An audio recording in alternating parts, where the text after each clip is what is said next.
Okay, so tonight we started talking about some angles, all right? And again, when we use the word angles here, we're not talking acute, obtuse, and right.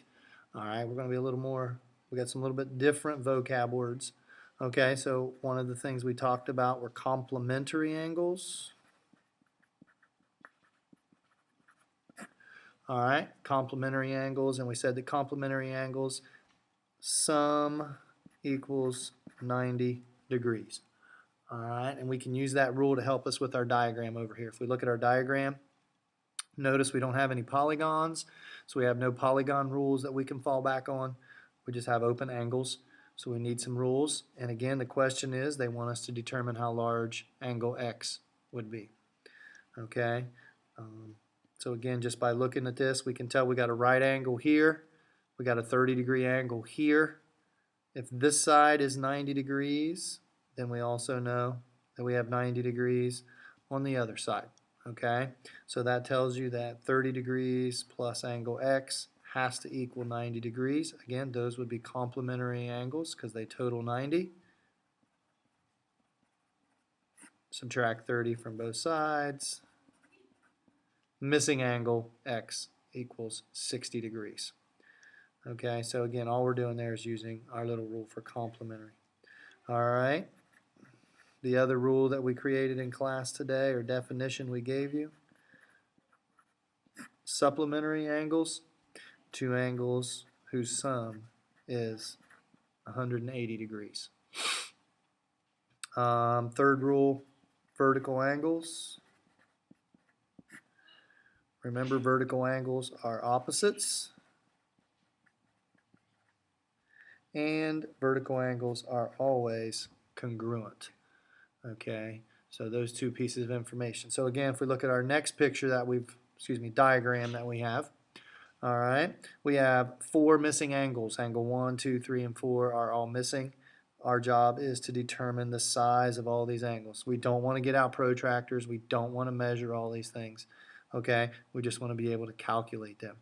So if we look at some of our guidelines over here, I see no right angles in this picture. So as far as having any complements, not going to happen. We can't assume anything. So if they want us to see right angles, they will give you the block. So the only two rules we got to help ourselves tonight are supplementary have to equal 180 and vertical angles are always congruent. All right, and again, if you remember what we talked about, opposites, angle 4 is opposite angle 50.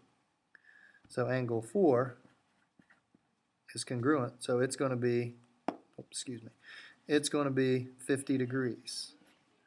Okay, so angle 4 equals 50 degrees. Angle 2 is opposite 60, so they're vertical angles, so they're going to be congruent.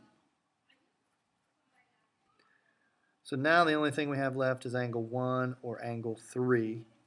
Okay, and again, what we need to recognize here is, and you can go about this a couple ways, but these 3 angles make a straight angle. Angle 1 plus angle 50 or plus 50 plus 60 makes a straight angle. Those 3 angles are all supplementary, so that means they have to equal 180. Okay, so again, if you're looking for an equation, angle 1 plus 50 plus 60 has to equal 180. Okay, so angle 1 plus 110 equals 180. Subtract your 110.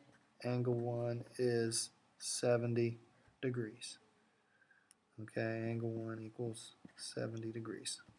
Now again, there's no rule tonight about setting up equations. This is just if you need some guidance. If you knew right off the bat you could do 180 minus 50 minus 60, that's fine too. We're not necessarily looking for equations tonight.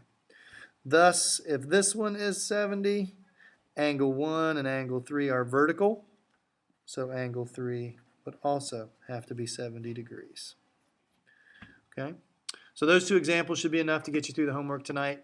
It all falls back to these 3 in one form or another. Those are the 3 rules that we're practicing tonight, so if you're applying those correctly, you should be okay.